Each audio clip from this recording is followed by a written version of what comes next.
आप बहुत अच्छी तरह जानते हो कि नफरत को नफरत से नहीं काटा जा सकता है। नफरत को सिर्फ मोहब्बत काट सकती है और हम नफरत से लड़ते हैं, इसलिए हम मोहब्बत की बात करते हैं। नमस्कार दोस्तों, जनसभा न्यूज में आपका स्वागत है। दिन भर से फटाफट बड़ी खबर निकल के आ रही है। लेकिन पहले बड़ी खबर निकल के आ रही है, नूह में फिर से हिंसा भड़काने की कोशिश की जा रही है। करो या मरो, हथियार निकालो के नारे दिए गए हैं। फिर से गौरचक और हिंदू संगठन की तरफ से विवादित बयान निकल के आ रहा है। बताएंगे इसके बारे में किस तरह से बुरे फंस रहे हिंदू संगठन वाले। वहीं एक और बड़ी खबर निकल के आ रही है, एक बार फिर एमपी के मेवात के नुक्कड़ पर भाईचारे की एक नई तस्वीर सामने निकल के आ रही है। क्या कुछ नया हुआ है मध्य प्रदेश में, बताएंगे इसके बारे में। एक और बड़ी खबर मेवात से ही निकल के आ रही है, 13 मस्जिदों पर हमला हुआ है और देखा जाए कुरान शरीफ को भी जलाया गया है, मारपीट की गई, ये तस्वीरें भी दिखाएंगे और क्या कुछ हुआ है मेवात में, इसके बारे में जानने वाले। एक और बड़ी खबर निकल के आ रही है, ओवैसी के घर पर हुआ हमला, टूटे हैं शीशे, जानेंगे इसके बारे में। पुलिस जांच कर रही। मध्य प्रदेश से बड़ी खबर निकल के आ रही है, प्रियंका गांधी के ऊपर एफआईआर होने के बाद सीएम भूपेश बाघेल का क्या कुछ बयान निकल के आ रहा है, बात करने वाले हैं। वहीं देखा जाए एक बार फिर बड़ी खबर निकल के आ रही है, पाकिस्तान मुर्दाबाद के नारे, सीमा हैदर के घर पर तिरंगा लहर रहा है और क्या कुछ हुआ इसके बारे में बताने वाले हैं। वहीं किसने कहा है कि भाजपा को वोट देने वाला राक्षस है, इसके बारे में बात करेंगे। एक और बड़ी खबर निकल के आ रही, ज्ञानवापी सर्वे को लेकर 11वें दिन क्या कुछ नया हुआ है सर्वे में, बताएंगे इसके बारे में। वहीं एक और बड़ी खबर निकल के आ रही, पीएम मोदी को लेकर क्या कुछ हमला बोला गया है कांग्रेस की तरफ से, बात करने वाले हैं। एक बड़ी खबर निकल के आ रही खासतौर पर 15 अगस्त की तैयारी को लेकर दिल्ली में किस तरह से सुरक्षा व्यवस्था है, तमाम बड़ी खबर निकल के आ रही जिनको जानना बेहद जरूरी है। लेकिन उससे पहले आपसे एक छोटा सा निवेदन है, अगर आप हमारे चैनल बने हैं तो चैनल को सब्सक्राइब करना जरूर दबाएगा। देश दुनिया की फटाफट बड़े तो पाने के दरअसल पहली बड़ी खबर निकल के आ रही है। आपको बताया चले कि हरियाणा के नूह में लगातार सांप्रदायिक हिंसा भड़काने की कोशिश की जा रही है। महापंचायत को देखा जाए फिर से ब्रजमंडल की यात्रा निकालने के लिए परमिशन भी दे दी गई है और 28 अगस्त को यह सब यात्रा निकलने वाली है। लेकिन इससे पहले फिर से देखा जाए गौरक्षक के रूप में आतंकी काम करने वाले महापंचायत के आचार्य ने विवादित बयान दिया है। उन्होंने कहा, करो या मरो या हथियार निकाल लो पलवल के हिंदू। बड़ी अपडेट निकल के आ रही, हरियाणा के पलवल के पोंडरी में फिर से हिंदू महापंचायत में भड़काऊ बयानबाजी का मामला सामने निकल के आ रहा है। हरियाणा गौरक्षक दल के नेता आचार्य आजाद शास्त्री ने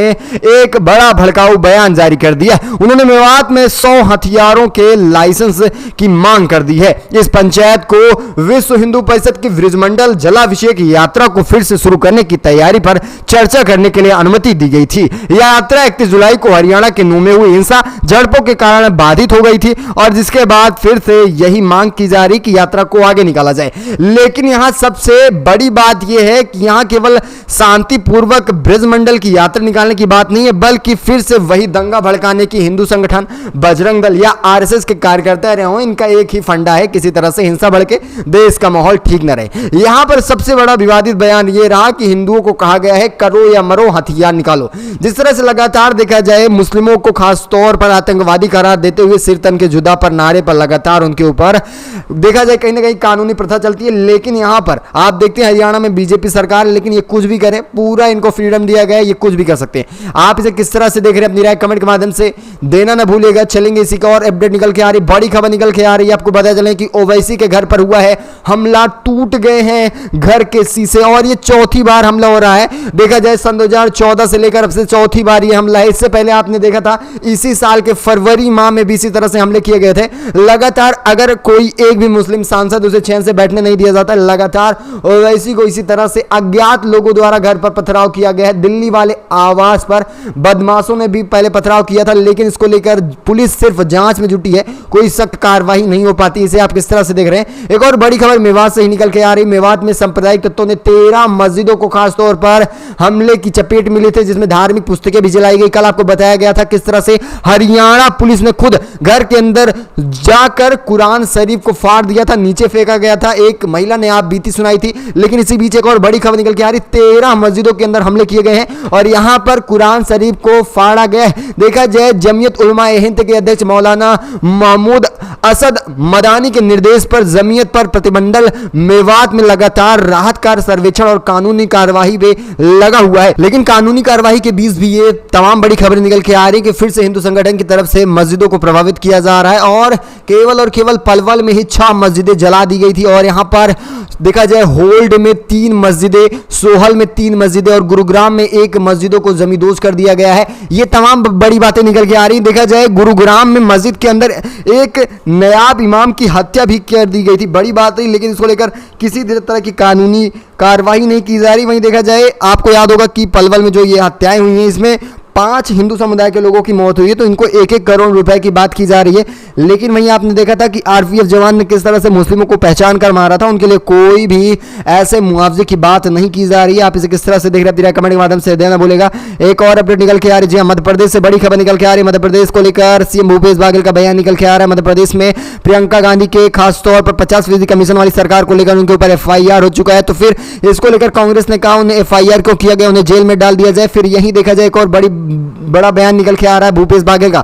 मध्य प्रदेश में कथित तौर पर ठेकेदारों और संगठनों की तरफ से 50% की कमीशन वाली सरकार को लेकर प्रियंका गांधी ने ट्वीट किया था और इन ट्वीट को लेकर उनके ऊपर एफआईआर दर्ज हो चुका है। तो वहीं छत्तीसगढ़ के मुख्यमंत्री भूपेश बघेल का बयान निकल के आ रहा है, एफआईआर दर्ज करने से सच्चाई नहीं छुपने वाली। उन्होंने कहा जिस तरह से कर्नाटक से सफाया हो गया बीजेपी का, इसी तरह से मध्य प्रदेश से भी हम सफाया कर देंगे बीजेपी का। वहां पर तो 40% की कमीशन सरकार थी, यहां पर तो 50% की कमीशन वाली सरकार है। हमारी नेता प्रियंका गांधी पर एफआईआर करने से सच्चाई नहीं छिपने वाली है और जनता इसका मुंहतोड़ जवाब देने के लिए तैयार है। ये बयान निकल के आ रहे हैं भूपेश बघेल के। वैसे आपकी क्या राय आने वाले मध्य प्रदेश के विधानसभा चुनाव में, आप किसकी सरकार देखना चाहते हैं, अपनी राय कमेंट के माध्यम से देना भूलेगा। एक और बड़ी खबर निकल के आ रही है, जी हां दोस्तों, बता दें कि कांग्रेस की तरफ से कहा गया है कि भाजपा को वोट देने वाले राक्षस हैं और एक किसका बयान है जरा सुनिए। आपको बताया चलें कि ये कांग्रेस सांसद सुरेशवाला का ये बयान निकल के आ रहा है। उन्होंने कहा कि मैं महाभारत की धरती से ये श्राप देता हूं कि भाजपा को वोट देने वाले राक्षस हैं। कांग्रेस के राज्यसभा सांसद और वरिष्ठ नेता रणदीप सिंह सुरजेवाला का जनसभा को संबोधित करते हुए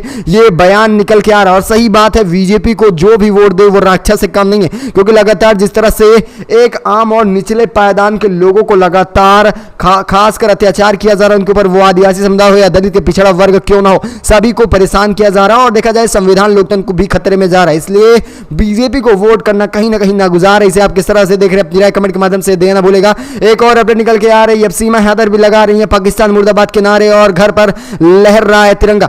बात जून की है, पाकिस्तान की सीमा गुलाम हैदर करीब 3 देशों की सरहदें लांघ कर भारत आ गई और यहां से अब खासतौर पर सचिन मीना से मोहब्बत कर शादी भी कर ली है। दिलचस्पी की बात यह है कि जल्द ही खासतौर पर 15 अगस्त है, कुछ ही घंटों बाद 15 अगस्त होने वाला है और ऐसे में देखा जाए अब सीमा हैदर के घर पर भी भारतीय तिरंगा लहर रहा और खासतौर पाकिस्तान मुर्दाबाद के नारे भी लगे। इसे आप किस तरह से देख रहे हैं, अपनी राय कमेंट के माध्यम से देना भूलेगा। वहीं एक और बड़ी खबर निकल के आ रही है, ज्ञानवापी मस्जिद के सर्वे को लेकर बड़ी अपडेट है।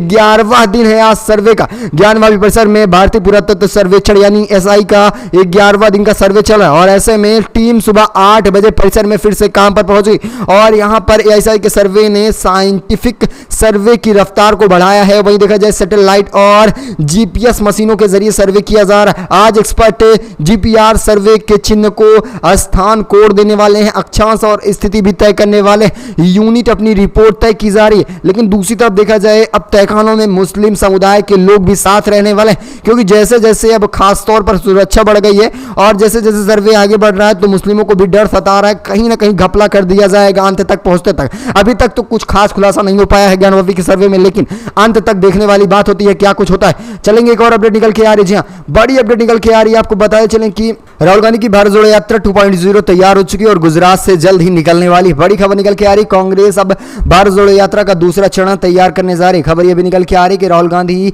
और अपने पार्टी के आगामी विधानसभा चुनाव के मद्देनजर रखते हुए जल्द से जल्द ये भारत जोड़ो यात्रा 2.0 स्टार्ट कर सकते हैं। मध्य प्रदेश और पश्चिम भारतीय राज्यों को कवर करने वाले हैं और देखा जाए जिसकी शुरुआत अक्टूबर के आखिरी या अक्टूबर के पहले सप्ताह से भी हो सकती है। हालांकि यात्रा के रूट मैप तो तैयार हो चुके हैं और देखा जाए कांग्रेस के आधिकारिक तौर पर यह सब कुछ दिखाया भी जा रहा है। एक मीडिया के सूत्रों के हवाले से खबर निकल के आ रही कि 2 अक्टूबर यानी पहले हफ्ते जो बताया यानी देखा जाए 2 अक्टूबर यानी गांधी जयंती से ही भारत जोड़ो यात्रा का दूसरा चरण स्टार्ट हो सकता है और ये गुजरात के पोरबंदर से होकर खासतौर पर अरुणाचल प्रदेश के लोहित जिले तक जाएगा। और यहां पर देखा जाए सबसे बड़ी बात यह कि परशुराम कुंड में राहुल गांधी स्नान भी करने वाले हैं। लेकिन आप इसे किस तरह से देख रहे हैं कमेंट के माध्यम से देना भूलेगा। फिलहाल आपको बताया चलेंगे राजस्थान छत्तीसगढ़ कांग्रेस इन मेन राज्यों को साधना चाहेगी, इसमें मिजोरम भी कवर होने वाला है। आप इसे किस तरह से देख रहे हैं कमेंट के माध्यम से देना ना भूलिएगा। चलेंगे इसी के साथ एक और बड़ी खबर जौनपुर से निकल के आ रही। जौनपुर में खासतौर पर पाकिस्तान जिंदाबाद के नारे लगाए गए थे और इसमें 13 आरोपियों को गिरफ्तार किया गया है। 1 करोड़ रुपए के जुर्माने भी लगा दिए गए। पाकिस्तान के समर्थन में नारेबाजी करने के जुर्म में 33 लोगों को ऊपर खासतौर पर आरोपित बनाया गया, जिसमें से 13 लोगों को गिरफ्तार कर लिया गया और खासतौर पर सबके ऊपर 19.80 लाख रुपए का जुर्माना लगा दिया गया है, यानी कुल जुर्माना पहुंच रहा है 1 करोड़ रुपए का।